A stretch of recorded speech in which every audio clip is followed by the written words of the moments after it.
puji Tuhan, pada pagi hari ini kembali kita boleh datang di rumah Tuhan untuk kita memuji dan memuliakan namanya. Kita dengan segala kerendahan kita mau memberikan yang terbaik dalam ibadah kita pada pagi hari ini. Mari kita tundukkan kepala, kita sama-sama berdoa. Bapa dalam surga, kami mengucap syukur Tuhan, kami berterima kasih untuk segala kebaikan yang Kau nyatakan di dalam kehidupan kami. Pada pagi hari ini Tuhan, kami datang ke hadirat-Mu Tuhan, dengan segala kerendahan hati kami ya Bapa. Kami rindu memberikan pujian kami, penyembahan kami kepada Engkau ya Bapa. Biarlah Engkau memberkati ibadah ini dari awal pertengahan hingga berakhir dengan baik, dan biarlah seluruh jemaat Tuhan boleh mendapatkan berkat yang daripada Engkau ya Bapa. Terima kasih Tuhan, sekali lagi kami serahkan ibadah ini ke dalam tangan Tuhan. Di dalam nama Tuhan Yesus Kristus kami berdoa. Haleluya, amin. Mari kita akan naikkan pujian ini saat menyembah.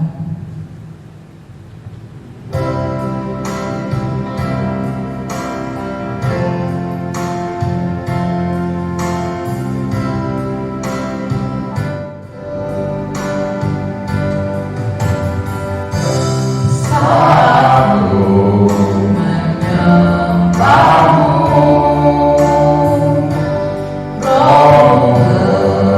bekerja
lagu yang berjudul Seperti Bermimpi.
Selamat pagi Bapak Ibu Saudaraku yang kasih Tuhan. Shalom. Senang sekali saya kembali dapat menyapa seluruh jemaat Tuhan dalam program ibadah online minggu ini. Tentu doa dan harapan saya kiranya seluruh jemaat Tuhan dalam keadaan terberkati oleh Tuhan. Dan kita bersyukur minggu ini adalah minggu yang kedua kita dapat beribadah di tahun 2022. Semua karena anugerah, karena kebaikan Tuhan yang sungguh nyata dalam kehidupan kita.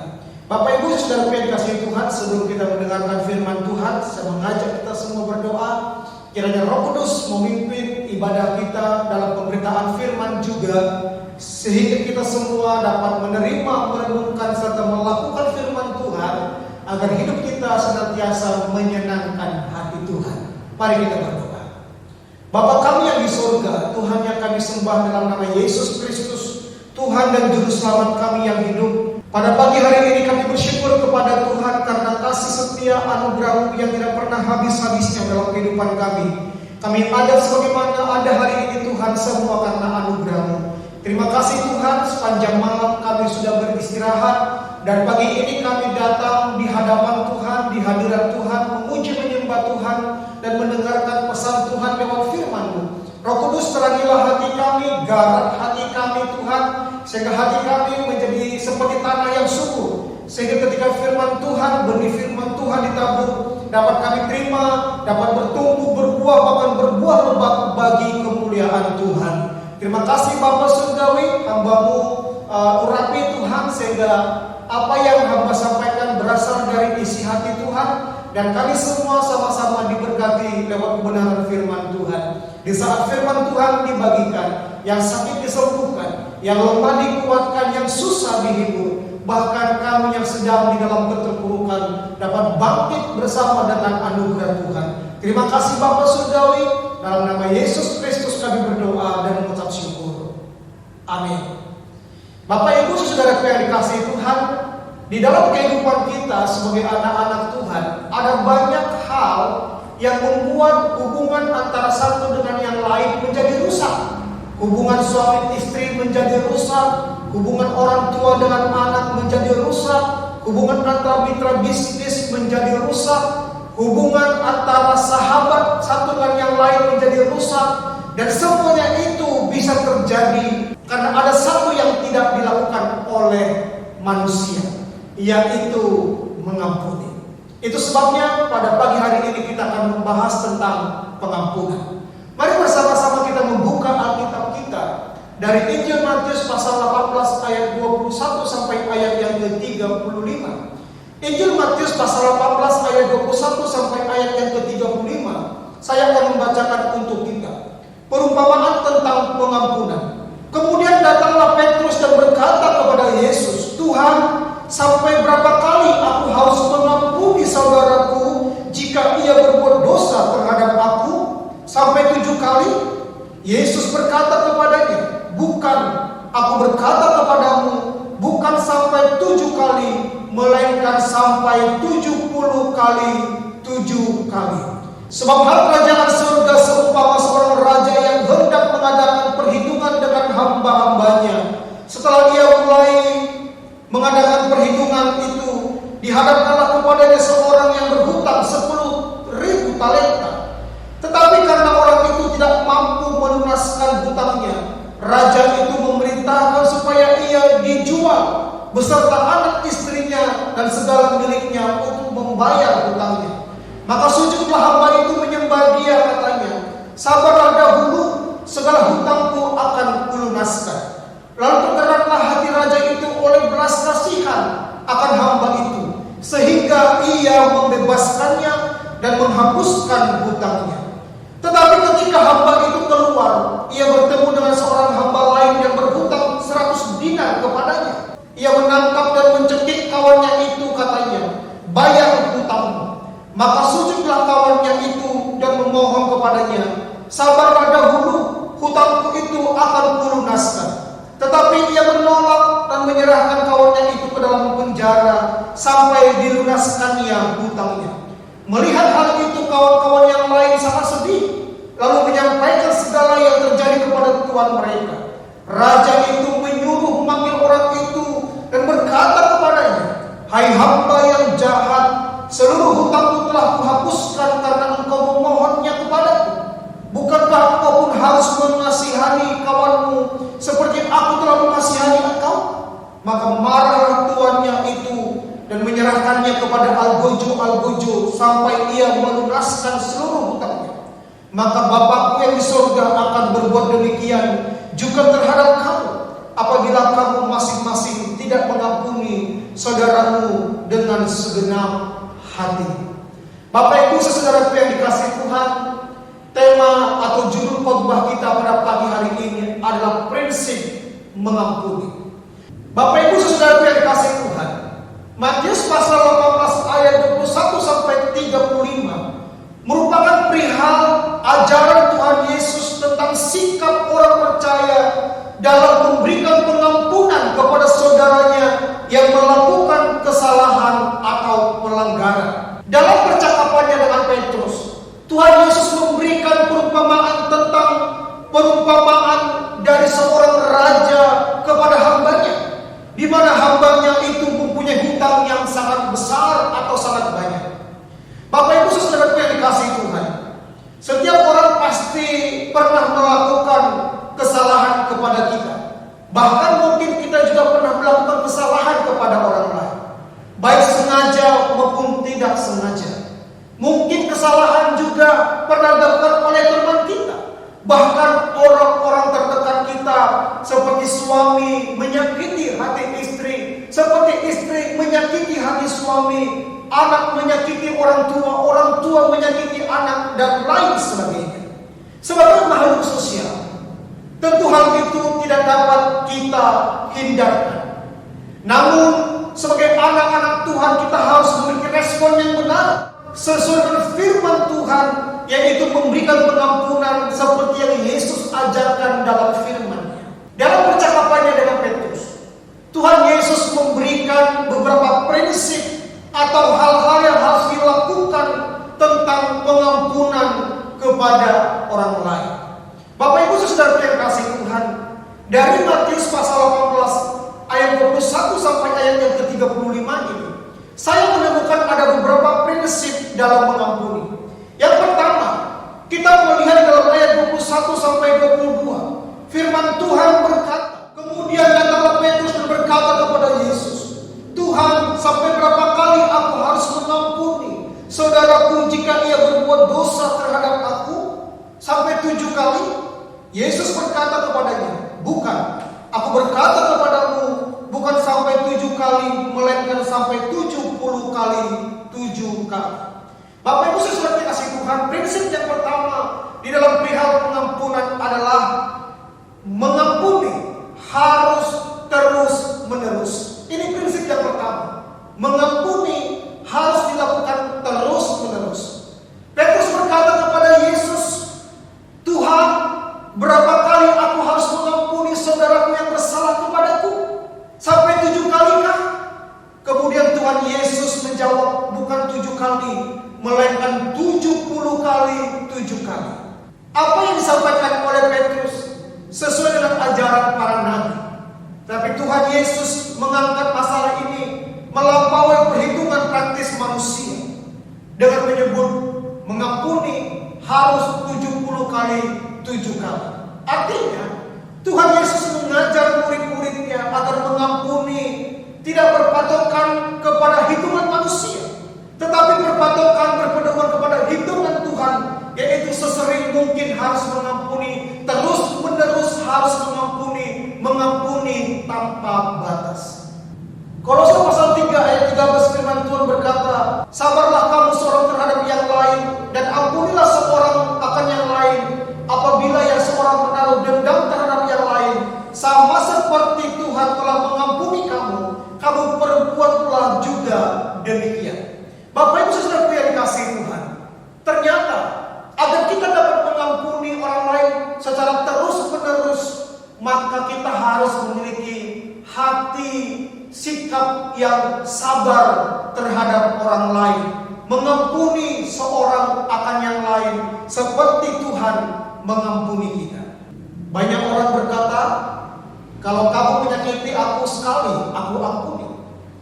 Kalau kedua kali, aku tetap mengampuni. Tetapi jika engkau menyakiti aku ketiga kali, tidak ada kata maaf bagimu. Bapak Ibu Saudaraku, itu adalah prinsip dunia, prinsip manusia. Tapi mari kita melihat apa kata Tuhan Yesus. Mengampuni 70 kali 7 kali. Terus menerus, selalu kita harus memiliki sikap mau mengampuni orang lain. Yang kedua, prinsip di dalam mengampuni. Kita perhatikan di dalam ayat 23 sampai 27 firman Tuhan berkata, sebab hak kerajaan surga seumpama seorang raja yang hendak mengadakan perhitungan dengan hamba-hambanya. Setelah ia mulai mengadakan perhitungan itu, dihadapkanlah kepadanya seorang yang berhutang 10.000 talenta. Tetapi karena orang itu tidak mampu melunaskan hutangnya, raja itu memerintahkan supaya ia dijual beserta anak istrinya dan segala miliknya untuk membayar hutangnya. Maka sujudlah hamba itu menyembah dia, katanya, sabarlah dahulu, segala hutangku akan kulunaskan. Lalu tergeraklah hati raja itu oleh belas kasihan akan hamba itu, sehingga ia membebaskannya dan menghapus hutangnya. Bapak Ibu Saudara-saudara yang dikasihi Tuhan, prinsip yang kedua di dalam mengampuni adalah bersedia mengampuni orang lain karena Tuhan sudah mengampuni kita. Bersedia mengampuni karena Tuhan sudah mengampuni kita. Tuhan Yesus memberikan suatu perumpamaan tentang seorang raja yang menghapus hutang seorang hambanya yang sangat banyak, yaitu sekitar 10.000 talenta. Dalam ayatnya yang ke-24. Dalam perjanjian baru, talenta merupakan ukuran jumlah uang yang sangat besar nilainya. 1 talenta sama dengan 6.000 dinar. Raja marah kepada hamba yang telah dihapus hutangnya 10.000 talenta itu, karena hamba itu tidak mau menghapus hutang temannya yang sebesar 100 dinar dalam ayat 28 sampai ayat yang ke-30. Bapak Ibu Saudaraku, padahal temannya itu sudah memohon agar diberi waktu, tetapi hamba ini mencekik dan memasukkannya ke dalam penjara dan tidak mau memberikan pengampunan. Bapak Ibu Saudara yang dikasihi Tuhan, itu sebabnya raja marah kepada hamba yang memiliki hutang 10.000 talenta itu. Sementara ketika temannya memiliki hutang 100 talenta, dia tidak memberi pengampunan. Sementara raja memberi pengampunan kepada dia. Bapak Ibu Saudara yang dikasihi Tuhan, 1 dinar adalah upah 1 hari orang bekerja. 1 dinar itu adalah jumlah uang yang sangat kecil dibanding dengan 1 talenta. 1 talenta sama dengan 6.000 dinar.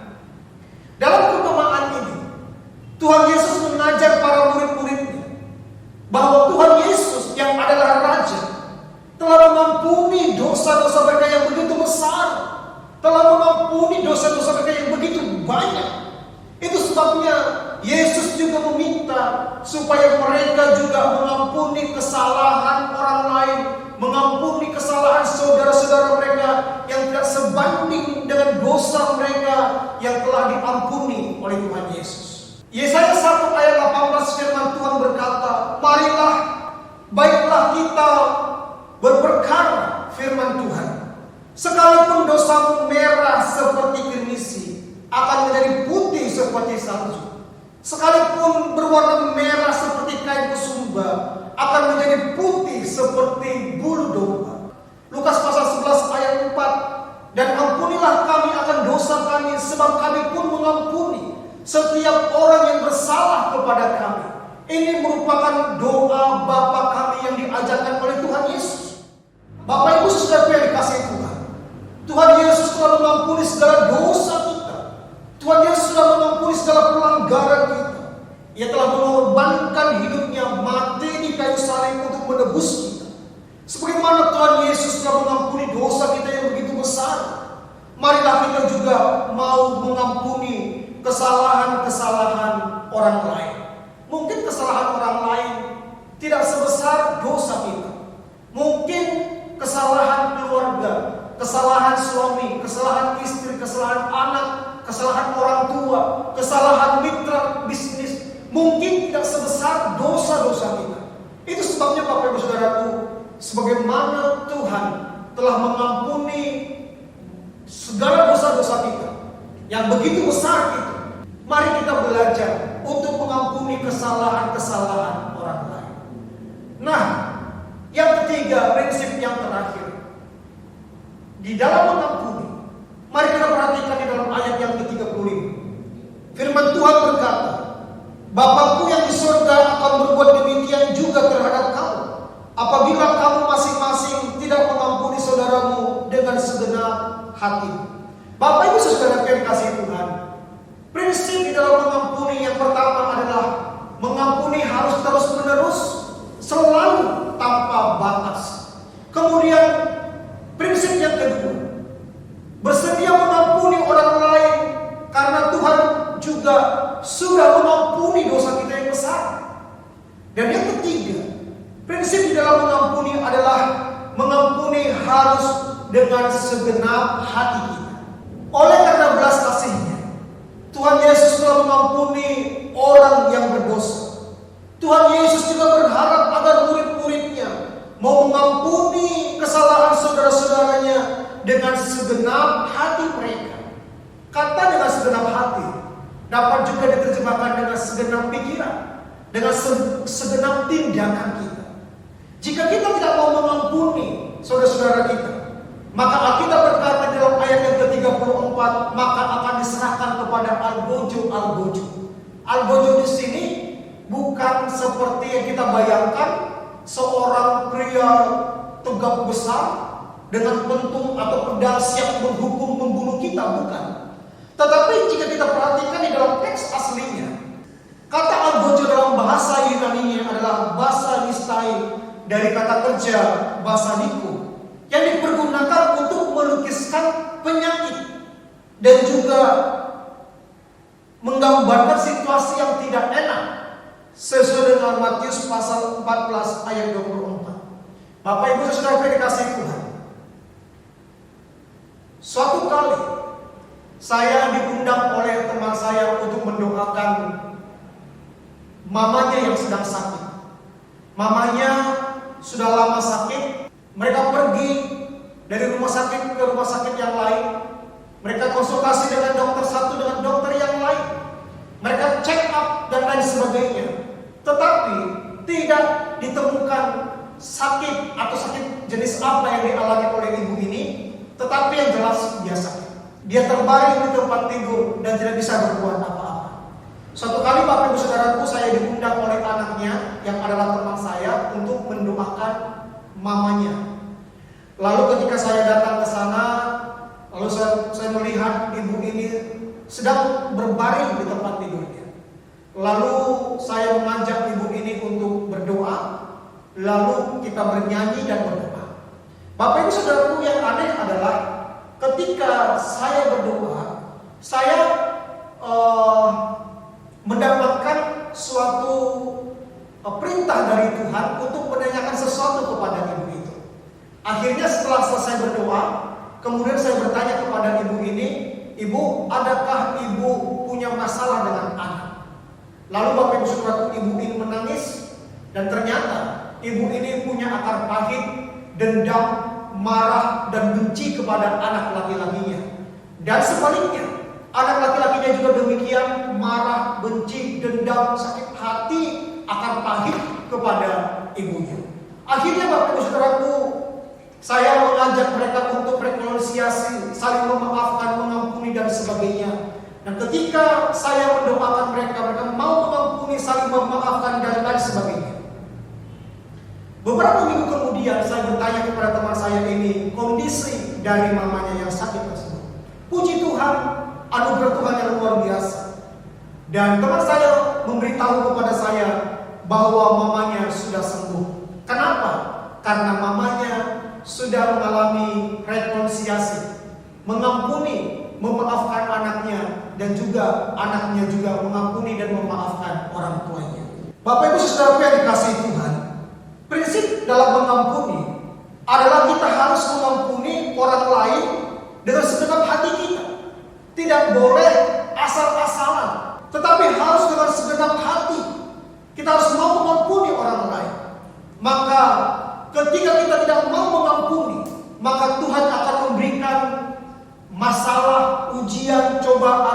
mungkin lewat sakit penyakit, mungkin juga lewat situasi hidup yang tidak enak, untuk memproses kita agar kita mau merendahkan hati, mau mengampuni orang lain, baik keluarga kita atau kepada siapa saja.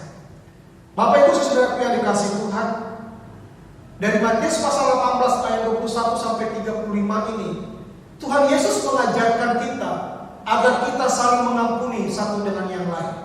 Beberapa hal penting untuk kita renungkan dan kita lakukan bersama. Yang pertama adalah mengampuni harus menjadi gaya hidup kita, yaitu terus-menerus selalu memberikan pengampunan kepada orang yang menyakiti kita.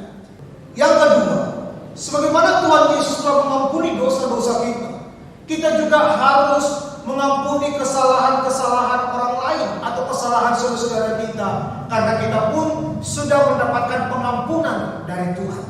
Dan yang ketiga, mengampuni harus dengan segenap hati, harus dengan setulus hati, bukan karena paksaan dan lain sebagainya. Sebagai tubuh Kristus, sebagai anak-anak Tuhan, marilah kita saling mengampuni satu dengan yang lain, karena ini perintah Tuhan, ini kehendak Tuhan yang harus kita lakukan sebagai anak-anaknya. Mungkin kita berkata sulit, mungkin kita berkata tidak mampu, tapi jika kita mau merendahkan hati kita di hadapan Tuhan, Tuhan pasti akan memampukan kita untuk mengampuni orang lain, mengampuni istri kita, mengampuni suami kita, mengampuni anak-anak kita, mengampuni sahabat kita, mengampuni mitra bisnis kita, dan lain sebagainya, sehingga berkat Tuhan dicurahkan dalam kehidupan kita. Puji Tuhan. Kiranya firman Tuhan pada pagi hari ini memberkati kita semua. Mari kita berdoa. Bapa Surgawi, hati kami penuh dengan ucapan syukur karena firman-Mu telah Engkau taburkan untuk kami. Tuhan Yesus, Engkau mengajar kami untuk senantiasa mengampuni orang yang telah menyakiti kami, mengampuni orang yang telah melukai kami, dan kami percaya Tuhan Engkau akan memampukan kami untuk mengampuni saudara-saudara kami yang telah menyakiti hati kami. Terima kasih Tuhan Yesus untuk firman-Mu, kami mau melakukan firman-Mu Tuhan agar kami dapat menjadi pribadi yang menyenangkan hati Tuhan. Terima kasih Bapa, berkati seluruh jemaat-Mu yang mengikuti ibadah online pada pagi hari ini, memberkati keluarga mereka, memberkati usaha pekerjaan mereka, memberkati pendidikan mereka, memberkati iman mereka, biarlah terus jemaat-Mu bertumbuh menjadi pribadi yang takut akan Tuhan. Kami berdoa untuk bangsa kami Indonesia, berkati bangsa kami, para pemimpin kami, ekonomi bangsa kami, keamanan bangsa kami serahkan semua dalam tangan Tuhan. Bahkan pandemi COVID-19 kiranya Tuhan tolong supaya pandemi ini segera berakhir dari bangsa kami ya Bapa. Terima kasih Bapa Surgawi, ibadah kami sudah selesai. Biarlah Tuhan terus memberkati seluruh jemaat-Mu. Terima kasih Tuhan. Dalam nama Yesus Kristus kami berdoa. Amin. Bapak Ibu Saudara-saudara, ibadah kita sudah selesai. Selamat hari Minggu, Tuhan Yesus memberkati.